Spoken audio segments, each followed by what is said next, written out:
ఆదికాండము 22వ అధ్యాయము 14వ వచనము.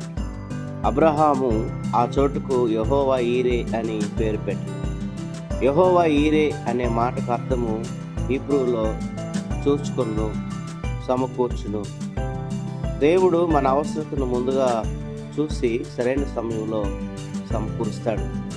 ఎక్కడ సమకూరుస్తాడు అనంటే అబ్రహాము విషయంలో కొండ మీద దేవుడు సమకూర్చాడు.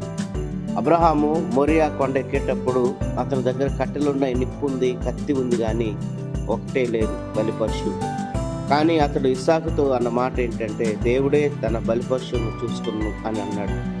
నీ జీవితంలో కూడా అన్నీ ఉన్నట్టే ఉంటాయి, ఒకటి మిస్ అవుతుంది.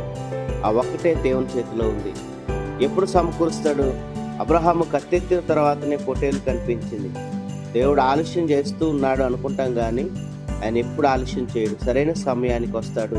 నీ విశ్వాసము పరీక్షింపబడిన తర్వాతనే నీ అద్భుతము బయటపడుతుంది. ఫిలిప్పీ పత్రిక 4వ అధ్యాయం 19వ వచనంలో, నా దేవుడు ప్రతి అవసరమును ఆయన మహిమైశ్వర్యములో తీర్చును. ఉద్యోగమా, పెళ్ళా, ఆరోగ్యమా, అప్పుల, పిల్లల భవిష్యత్తు, దేని గురించి బాధపడుతున్నావు?